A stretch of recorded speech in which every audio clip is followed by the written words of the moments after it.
శ్రోతలందరికీ మహిళా దినోత్సవ శుభాకాంక్షలు. ఈ సుదినాన కథాభారతి ఒక నూతనాంశాన్ని ప్రవేశపెట్టనుంది. కథాపఠనం మొదలుపెట్టినప్పటి నుండి కథాభారతి శ్రోతలు పురుష గళంలోనే కథలు విన్నారు. ఈనాటి మహిళా దినోత్సవం నాడు ఒక మహిళ గళంలో కథ వింటారు. వినే ముందు కథను వినిపించే మహిళ గురించి శ్రోతలకు కాస్త తెలియజెప్పడం నా విధిగా భావిస్తూ వివరాల్లోకి వెళతాను. అది జనవరి 3వ తారీఖు 2026వ సంవత్సరం. సీనియర్ రచయిత శ్రీ వి రాజారామ్మోహన్ రావు గారి 80వ జన్మదినోత్సవం, వారి 60 ఏళ్ల సాహిత్యోత్సవం మరియు వారి కథా సంకలనం చేదోడు పుస్తకావిష్కరణం వేడుకలు హైదరాబాదు రవీంద్ర భారతిలో.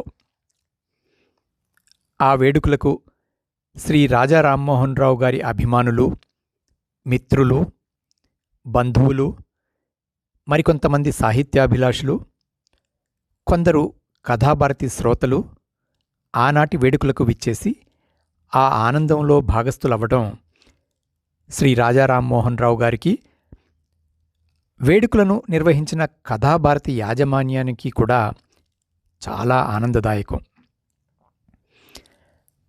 అలా ఆనాటి సభకు ఆహ్వానించిన వెంటనే ఆనందంతో విచ్చేసిన కథాభారతి శ్రోతలిద్దరూ అందరికన్నా ముందుగా సభాస్థలానికి విచ్చేసి అప్పటికే వచ్చి కూర్చున్న మరో సీనియర్ రచయిత శ్రీ సత్యం గారితో మాటల్లో పడ్డారు. కథాభారతి యొక్క ఆ ఇద్దరి శ్రోతల్లో ఒక శ్రోత మాత్రమే నాకు పరిచయం. విచ్చేసిన ఆ రెండో శ్రోతను అంతవరకు నేను కలవనూ లేదు, చూడనూ లేదు. సభకు తీసుకువచ్చిన మొదటి శ్రోత శ్రీమతి పద్మగారు నాకు ఆ రెండో శ్రోతను పరిచయం చేస్తూ తనకు సాహిత్యం మీద ఉండే అభిమానాన్ని, ఇష్టాన్ని బాహాటంగానే చాటి చెప్పారు. అటువంటి సాహిత్యాభిమానులు సభకు రాబట్టి ఆనాటి వేడుక అంత ఉత్సాహంగా జరిగిందనటానికి ఒక నిదర్శనం. ఆ రెండో శ్రోత సభలో తను పొందిన ఆనందాన్ని తన వరకే పరిమితం పరచకుండా ఆస్ట్రేలియాలో నివసిస్తున్న తన సోదరుడికి వీడియోలు పంపించడం, వక్తల ప్రసంగాన్ని తను రికార్డు చేసుకోవడం జరిగింది. ఇవన్నీ నాకు ఆ శ్రోత చెప్పలేదండోయ్. మరుసటి రోజు ఆస్ట్రేలియా నుండి నాకు వచ్చిన మెసేజెస్ ద్వారా సంగతంతా తెలిసింది. సరే, విని సంతోషించి తనని మనసులోనే అభినందించి నేనిక మరిచిపోయాను. ఒక 6-7 వారాల తరువాత కథాభారతిలో శనివారం వినిపిస్తున్న శ్రీ రాజా రామ్మోహన్ రావు గారి నవలా హృదయం శీర్షికలో ఒక భాగమైన 1000 పడగలు విన్న తరువాత అకస్మాత్తుగా ఇండియా నుండి జపాన్కు ఫోను. ఎవరై ఉంటారోనని సంశయిస్తూ ఫోను తీశానా, ఒక చక్కటి స్వరం, మహిళా స్వరం, మార్దవంగా సంబోధిస్తూ, కథాభారతిలో నేను కూడా మీలాగా కథలు చదవచ్చా అని. నన్ను సందిగ్ధంలో పడేసిన ఊహించని ఆ ప్రశ్నకు నా వద్ద వెనువెంటనే సమాధానం లేకపోయినందువల్ల, ఎందువల్ల చదవాలనుకుంటున్నారో, ఏం ఆశించి చదవాలనుకుంటున్నారో లాంటి వివరాలు అడగ్గా ఆ శ్రోత స్పందన ద్వారా తెలిసిన సమాధానం తెలుగంటేనూ, తెలుగు కథలంటేనూ, ఆ తెలుగు కథలను కథాభిమానులకు నాలాగే వినిపించాలనే తనలోని తృష్ణ నన్నీనాడు ఈ నూతనాంశానికి నాంది పలికించమంది.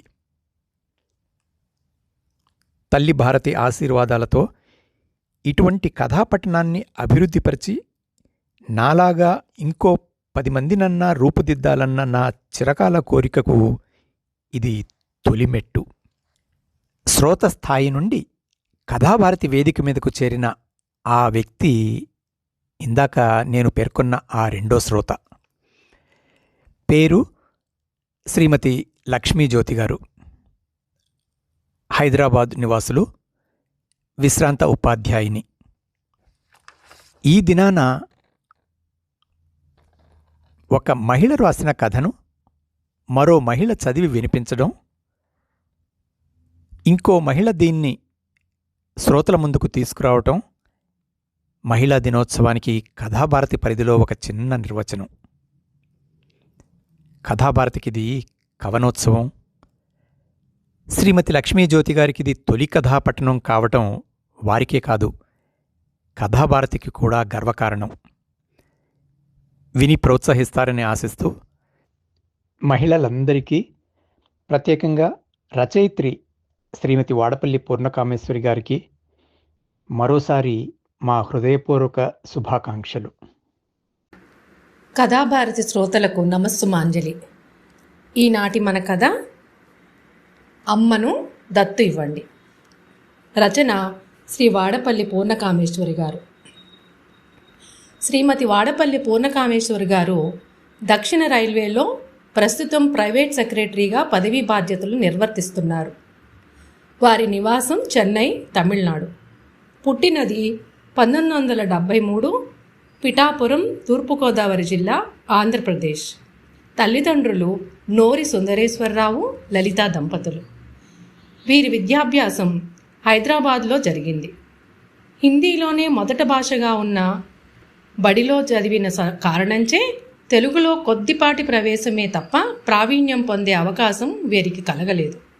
డిగ్రీ చదువుతుండగా రైల్వే సర్వీస్ కమిషన్ ద్వారా వృత్తి బాధ్యతలను చేపట్టి ప్రైవేట్గా ఎంకామ్ చదివారు. తదుపరి శ్రీ వాడపల్లి శ్రీనివాస్ కిషోర్ గారితో వైవాహిక జీవితం, 2 పిల్లలు కలగడం అంతా హైదరాబాద్లోనే జరిగింది. 2003 నుండి చెన్నైలో కార్యాలయం వారు నిర్వహించిన హిందీ భాష వ్యాసరచనల పుస్తక సమీక్షలు మున్నగు పోటీల్లో పాల్గొని అనేక పురస్కారాలు పొందడం జరిగింది. ఆంగ్లంలో కూడా చిన్న పెద్ద వ్యాసాలు, కథలు వ్రాయడం ప్రవృత్తి అయింది. సీనియర్ కొలీగ్ శ్రీహరి అనంత్ గారి ప్రోత్సాహంతో women's web, parents circle, Pratilipi వంటి అంతర్జాల బ్లాగుల్లో వ్యాసాలు, కథలు హిందీ మరియు ఆంగ్లంలో పంపడం ప్రారంభించారు. ఆ తరుణంలో తెలుగు పత్రికలు పోటీలు నిర్వహిస్తూ ఉంటాయని మరొకరి ద్వారా తెలిసింది. మాతృభాషలో వ్రాయాలనే ఆసక్తితో, శ్రీహరి గారు ఇచ్చిన అమితమైన ప్రోద్బలంతో 2020లో తెలుగులో కథలు వ్రాయడం మొదలుపెట్టారు. మరి వారికి జేజేలు పలుకుతూ వారి శీర్షిక అమ్మను దత్తివ్వండి. శ్రావణ శుక్రవారం నాడు మహాలక్ష్మి పుట్టింది. బంగారు బొమ్మలా ఉంది. అంతా అమ్మ పోలికే. పోలేరమ్మ ఆశీర్వాదంతో నీ ఇల్లు పిల్లా పాపలతో చల్లగా ఉండాలమ్మా. పిల్లలున్న లోగిలే సిరి సంపదలకు నిలయం. బాలింతరాలు కమలతో బామ్మ అంటూ సంబరపడిపోయింది. కమలకు 2 అబ్బాయిలు, 1 అమ్మాయి. ఇది 4వ కాన్పు. బంగారు బొమ్మ అని బామ్మ అంటూ ఉంటే ప్రాణ స్నేహితురాలు సీత మాటలు జ్ఞాపకం వచ్చాయి. ఏటేటా పోలేరమ్మ పూజలు తనతో పాటు సీత చేసింది. 10 ఏళ్లుగా పూజలు, వ్రతాలు చేస్తూనే ఉంది. ఈసారి నీ బిడ్డను నాకు ఇస్తావా కమలా? ఆర్తిగా అన్న ఆమె మాటలు కమల గుండెల్ని పిండేశాయి. అడిగిన ఆ సమయానికి సీతకు సమాధానం చెప్పలేకపోయినా మనసులో మాత్రం ప్రాణ స్నేహితురాలైన సీతకి తన 4వ బిడ్డను దత్తత ఇవ్వడానికే నిశ్చయించుకుంది. ఆ మేరకు భర్తకు కూడా నచ్చచెప్పి ఒప్పించింది. ఏవండి, మనది అంతంత మాత్రం స్థితే, అత్యవసరంగా సాగుతున్న ఆర్థిక పరిస్థితే.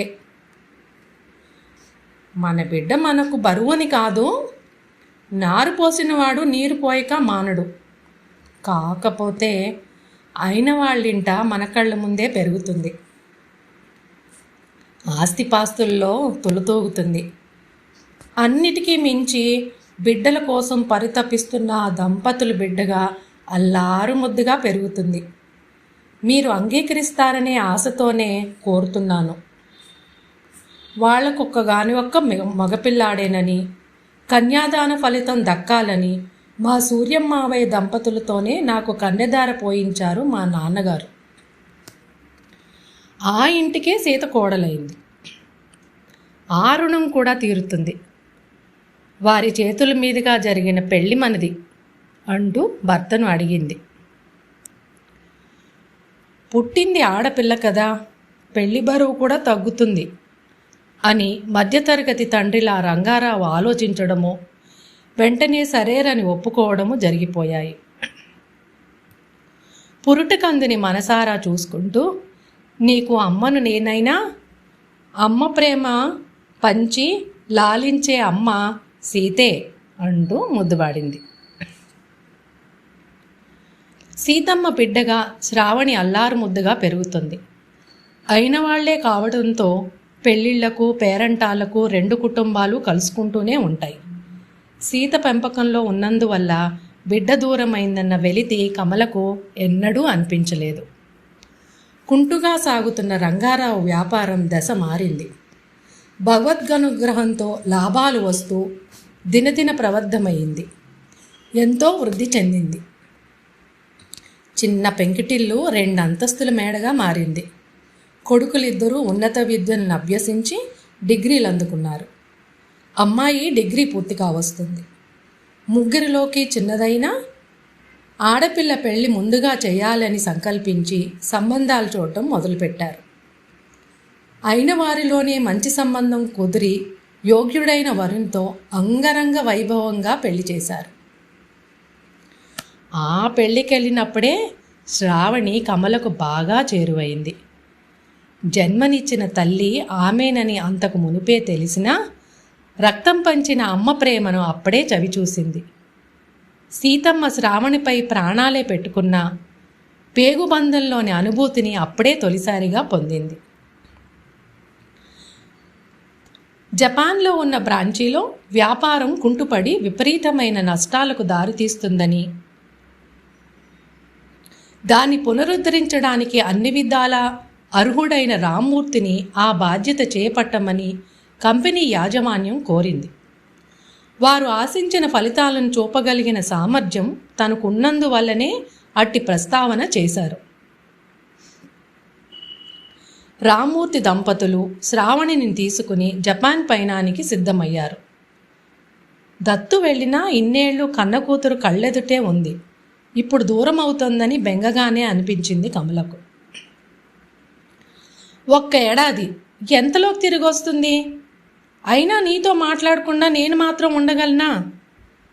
వారం వారం ఫోన్ చేస్తానులే, శ్రావణి మాట్లాడుతూనే ఉంటుందిలే ఓదార్పుగా చెప్పింది సీత. జపాన్ దేశం, వారి సంస్కృతి సంప్రదాయాలు, అన్నిటికంటే ముఖ్యంగా వారిలోని పట్టుదల కార్యదీక్షలు శ్రావణిని ఎంతగానో ఆకట్టుకున్నాయి. కుటుంబ వ్యవస్థపై వారికున్న నమ్మకం, కుటుంబాలలో పెద్దలకు వృద్ధులకు వారిచ్చే మర్యాద మన్ననలు ఎంత ఆనందాన్ని కలిగించాయి. ఎన్నో కొత్త విషయాలు నేర్చుకునేందుకు అదొక చక్కటి అవకాశంగా భావించింది. చురుకుతనంతో పాటు ఆసక్తి కూడా ఉన్నందువల్ల 2-3 నెలలకే కొత్త భాష ఇట్టే నేర్చేసుకుంది. Social work and society progress అన్న అంశంపై పోస్ట్ గ్రాడ్యుయేషన్ కోర్స్ జపాన్ యూనివర్సిటీలో చేసింది.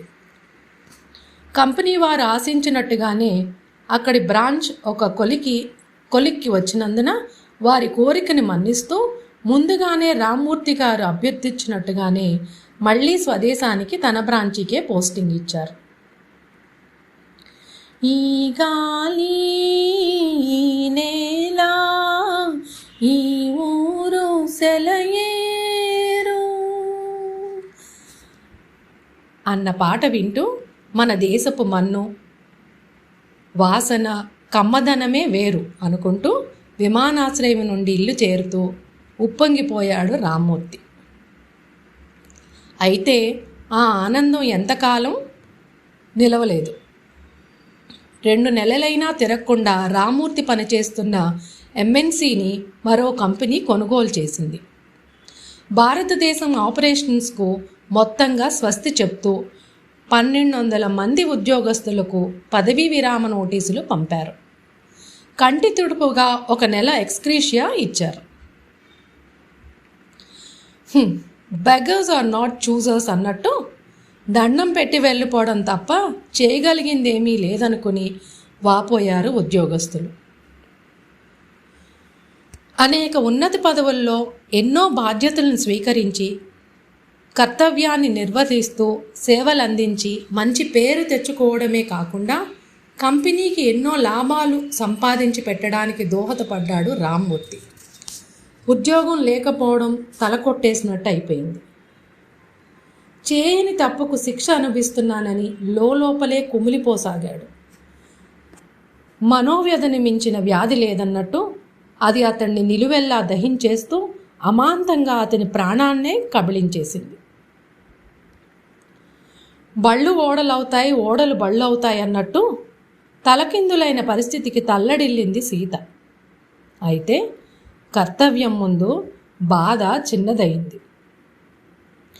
జీవితమంతా కూడబెట్టిన దానితో తగిన సంబంధం చూసి శ్రావణి పెళ్లి చేసింది సీతమ్మ. ఒక్కగానొక్క బిడ్డ అవడంతో పెళ్లిలో శ్రావణి కోరిన కోరికల్లా అమ్మ తనతోనే ఉండాలన్నది. అందుకు ఒప్పుకున్న వాడితోనే తన పెళ్లి జరుగుతుందని ఖచ్చితంగా చెప్పేసింది. ఆమె మనసుకు తగ్గట్టు ధనవంతుడు కాకపోయినా గుణవంతుడే భర్తగా లభించాడు. శ్రావణి సంసారం ఆనందంగా సాగిపోతుంది. మా రెండో అన్నయ్య పెళ్లి కదా సుబ్బమ్మత్త, చాలా ఏళ్ల తర్వాత అమ్మని తీసుకొచ్చాను. పెరిగిన ఊళ్ళోకి తిరుగుతూనే ఆప్యాయంగా ఒక్కొక్కరిని పలకరిస్తోంది శ్రావణి. తనకి పెళ్ళై అత్తారింటికి వెళ్ళిపోయాక కన్నతల్లిని చూడటం ఇదే మొదటిసారి. రామ్మూర్తి పోయిన సంవత్సరమే రంగారావు కూడా క్షయవ్యాధితో బాధపడి కాలం చేశారు. అప్పుడు చూడటమే. చంకనున్న బిడ్డను ఆమెకు అందిస్తూ, ఇదిగోనమ్మా నీ మనోడు అనునయంగా అంది. అందుకుందే గాని అమ్మ మొహంలో జీవకళ కనపడలేదు. ఏదో పోగొట్టుకున్న దానిలా నిరాశగా ఉంది. నాన్నగారు పోయినప్పుడు అమ్మను ఇంత వేదనగా చూడలేదు. అప్పటి నుండి ఇలాగే అయిపోయిందన్నమాట నిజమే, కానీ ఆమెను మరింకేదో బాధ దొలిచేస్తోందని ఇట్టే గ్రహించింది శ్రావణి. రెండో అన్నయ్య ఇల్లరికం వెళుతున్నాడని అక్కడికి వచ్చాకే తెలిసింది. ఐశ్వర్యంలో పెరిగిన ఒక్కతే కూతురని మావగారు ఆశపడి ఉంటారు అని అనుకుంది. దుబాయ్లో పెద్ద చమురు కంపెనీలో పెద్దన్నయ్యకు ఉద్యోగం వచ్చిందట. వదినా పిల్లలతో వచ్చే నెలలోనే వెళ్ళిపోతున్నాడట. అక్కయ్య ఇల్లు కట్టుకుంటోంది. త్వరలోనే గృహప్రవేశం తలపెట్టిందట. అందరూ అభివృద్ధి పదంలోనే పయనిస్తున్నారు. అన్నీ శుభవార్తలే వింటున్నాను అనుకుని సంబరపడిపోయింది శ్రావణి. అమ్మ ఒడిలో వాలి సేద తీర్చుకుంటున్న శ్రావణి కురులని నిమురుతూ వణుకుతున్న స్వరంతో, కన్నానే కానీ నిన్ను నేను పెంచలేదు. శ్రావణి బుగ్గపై కన్నీటి చుక్క రాలుతుండగా నిన్ను దత్తు ఇచ్చాము.